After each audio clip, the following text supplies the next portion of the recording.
Dan yang paling berjarah lagi adalah Masjid Qu, di mana di sana mereka Jibril alaihissalam turun dan mereka penjaga gunung menawarkan kepada baginda Nabi agar penduduk Mekah atau penduduk yang zalim pada Nabi Muhammad akan diazab semua. Tapi oleh Rasulullah, bal arju min aslabihim bangkan yu'minu billahi wal yawmil akhir. Para jemaah yang dimuliakan Allah, kita sekarang menuju ke Masjid Qu atau Masjid Mirfaq, atau dinamakan juga Masjid Mauqif.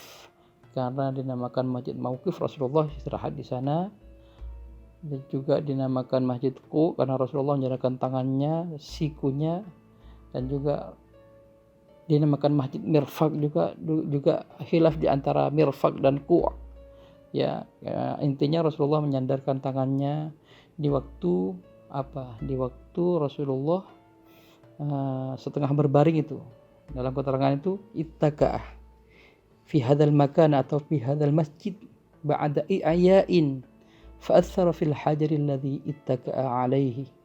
Rasulullah membaringkan badannya setelah kelelahan, setelah disakiti oleh orang-orang Taif, Bani Thaqif, kemudian menyadarkan tangannya ke sebuah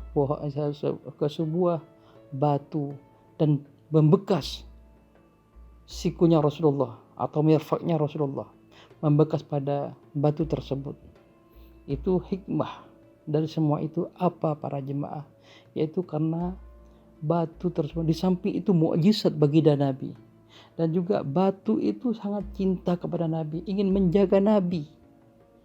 Itu letaknya Masjidku ini di bawah Jabal Zubaidah. Bahkan di dalam keterangan lain ada yang menjelaskan Zubaidah, gunung Zubaidah itu yang akan dilemparkan ke mereka, tapi Rasulullah tidak mengizinkan. Dan termasuk doa juga para nabi, termasuk Nabi, Allahumma hdi qaumi fa innahum la ya'lamun.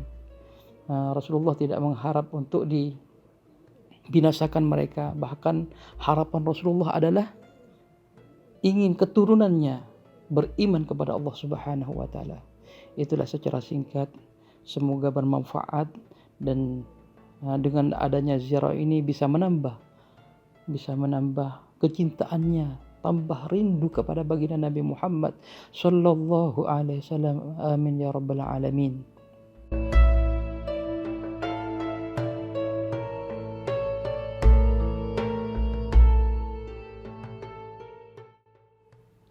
Para jemaah, kawan-kawan mukimin, mukimat, pemirsa yang berbahagia dan yang saya hormati, insyaallah kita semua dimuliakan oleh Allah Subhanahu wa taala. Amin ya rabbal alamin. Kita sekarang menuju ke Masjid Attas. Tapi sayang kalau kita berjemaah tidak boleh masuk ya.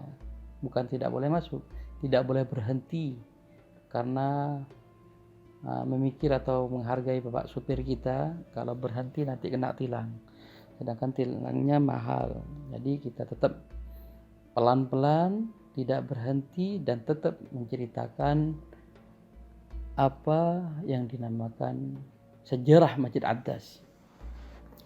Cerita singkatnya para jemaah, di masa Rasulullah SAW mengalami kesedihan ditinggal paman tercintanya Abu Talib yang selalu membela dakwahnya baginda Nabi, dan juga selisih 3 hari saja itu Sayyidatuna Khadijah Al-Kubra juga meninggal dunia. Maka tahun itu juga dinamakan Amul Huzn, yaitu tahun kesedihan baginda Nabi. Setelah ditinggal keduanya, Rasulullah sangat dibuli, sangat dicemooh, mulai dari pemimpinnya dan masyarakat kecil juga berani kepada Nabi. Tapi baginda Nabi tidak patah semangat untuk berdakwah dan tetap terus berdakwah sampai punya inisiatif atau punya gagasan untuk berdakwah ke satu tempat yang bernama Bani Thaqif, yaitu Taif ini.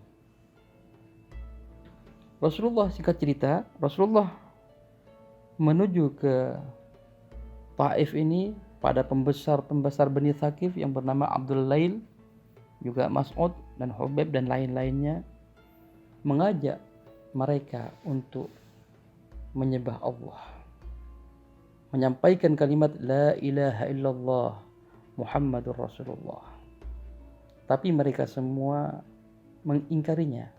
Bahkan mereka mencaci Nabi, mencemooh, dan juga menyakiti Nabi.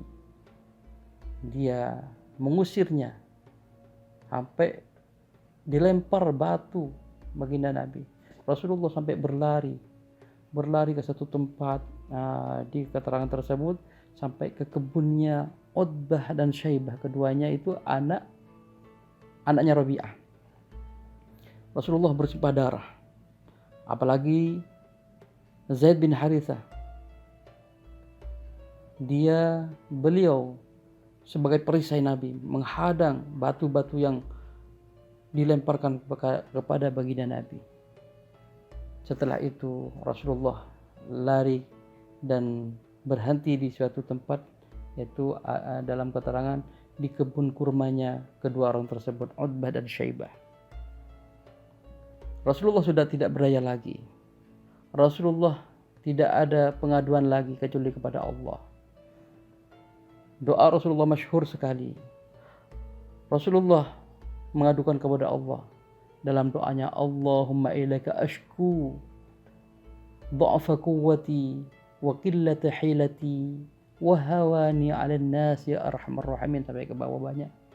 Dalam doanya tersebut, ya Allah, saya mengadukan kepadamu tentang ketidakberdayaanku dan atas kekuranganku untuk menghadapi manusia. Ya Allah, wahai pengasih, wahai maha pengasih. Setelah itu, dalam riwayat lain, malaikat Jibril datang kepada Nabi. Ya Rasulullah, Allah mendengar doamu ya Rasulullah. Kalau ada izin darimu, kedua gunung ini saya akan tumpahkan ke mereka. Saya akan lemparkan ke mereka supaya mereka binasa. Tapi apa jawaban Rasulullah? Dengan kesabaran, tidak ada dendam karena mereka tidak tahu. Ya Jibril, saya tidak mengharap seperti itu. Harapanku adalah aslabihim atau keturunannya. Kalau mereka tetap tidak beriman kepada Allah, tapi saya mengharap keturunannya itu beriman kepada Allah Subhanahu wa taala. Kenyataannya orang-orang Taif beriman semua. Tidak ada yang kafir. Subhanallah. Para jemaah, dan juga ada dikatakan dalam riwayat lain lagi, Rasulullah di masa itu, di waktu tidak berdaya, di waktu luka-luka dan bersimpah darah, malaikat sudah tidak ada perhitungan lagi. Seakan-akan melihat Nabi, tetap mengawasi Nabi. Kalau sampai darahnya tercecer di bumi Taif ini, akan saya balik Taif ini. Kenapa? Karena Allah sangat murka dan semua isi alam ini sangat murka. Tapi Rasulullah tahu, malaikat Jibril yang mengawasinya takut darahnya mengalir ke bumi Taif. Dalam riwayat, surbannya itu dikepal-kepalkan supaya tidak jatuh. Padahal darahnya banyak, lukanya banyak. Tapi itulah kesabaran Rasulullah, syafaqahnya Rasulullah. Para jemaah, kembali lagi kepada Rasulullah. Waktu tidak berdaya dan kehausan jelas, dia mau minum gak ada, sudah dhaif, sudah lemas beliau, mengharukan keadaannya. Tapi Allah melewati dilihat oleh kedua orang yang bernama Utbah dan Syaibah. Allah berikan rasa iba kepada dia dan iba kepada baginda Nabi. Utbah dan Syaibah keduanya adalah anak seorang yang bernama Rabi'ah. Mereka Utbah dan Syaibah melihat Nabi dengan ketidakberdayaan, dengan kesusahan, dan menyuruh pekerjanya, yaitu seorang budak yang beragama Nasrani yang bernama Addas. Dia panggil Addas, wahai Addas, berikanlah sepotong kurma, atau sekarang kurma diwadahi sepiring kurma kepada Rasulullah. Baiklah majikan, dan dia ngambil, diberikan kepada Nabi. Dia di depan Nabi, di hadapan Nabi, dipersilakan, wahai Tuan, makanlah ini, makanlah kurma ini dikasih majikan saya. Rasulullah tersenyum dan mengambil anggur tersebut, seraya Rasulullah membaca Bismillahirrahmanirrahim.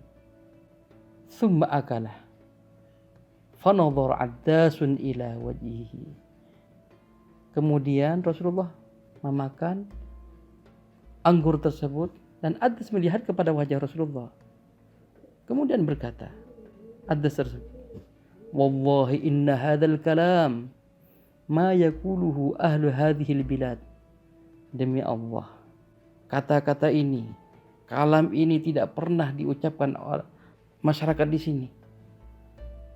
Kemudian Rasulullah bertanya, wahai Tuan, siapa nama kamu? Dia mengatakan, Addas menjawab, saya Addas. Wa min ahli ayyil biladi anta ya Addas. Dari mana negara kamu, wahai Addas? Wa ma dinuk? Dan juga bertanya Rasulullah, apa agamamu? Saya, kata Addas, saya Nasrani. Qala Nasraniyun wa ana rajulun min ahli Ninawa. Dan saya seorang laki-laki dari ahli Ninawa. Kemudian Rasulullah menjawabnya, oh, dari salah seorang yang soleh yang bernama Yunus bin Matta. Addas lalu terperangah atau terkejut. Loh, di mana dia tahu? Di mana dia tahu? Dia, Yunus bin Matta, adalah termasuk seorang nabi. Dan Rasulullah menjelaskan, padahal dalam hatinya. Addas bertanya, wa ma yudrika ma Yunus bin Matta? Apa yang kau ketahui tentang Yunus? Rasulullah menjawab, dzaka akhi, dia adalah saudaraku. Kana nabiyyan wa ana nabiyyun, kata beliau. Saya tahu dia seorang soleh, dia termasuk saudaraku, dia seorang nabi, dan saya juga. Mendengar itu Addas, fa'akkaba Addasun ala Rasulillah. Kemudian Addas terkejut, terperangah, dan langsung yuqabbilu ra'sahu, mencium kepalanya, wa yadaihi, dan mencium tangannya, wa qadamaihi, dan juga mencium kakinya. Rasulullah tidak melarang mencium kaki karena tabarruk, karena tahu si Addas itu sudah beriman dalam hatinya, itu kalau bukan nabi siapa lagi, tidak mungkin tahu keadaan saya. Dan Yunus bin Matta seorang nabi, tidak akan, itulah seorang nabi. Wa aslam, dan masuk Islam. Bahkan dalam riwayat mengatakan, asyhadu annaka Abdullah, saya menyaksikan engkau adalah Abdullah wa Rasul, dan Rasulnya Allah. Kemudian Addas dilihat oleh majikannya yang bernama Utbah dan Syaibah. Memang tidak ada keterangan yang lebih jelas, yang lebih sahih, yang lebih jelas lagi bahwasanya dia sempurna membaca syahadat di depan baginda Nabi. Akan tapi Ibnu Hajar Al-Asqalani memasukkan Addas sebagai salah satu sahabat Nabi, berarti masuk radhiyallahu ta'ala anhum, Allah telah meridhai kepada mereka dan masuk surga insyaallah. Maka dari itu masjid ini, tempat ini dinamakan Masjid Addas. Karena apa? Karena diambil dari salah satu sahabat Nabi. Dan dalam riwayat lagi, Addas itu dikubur di pinggir Masjid Addas ini. Nah, dalam riwayat lain, wallahu alam.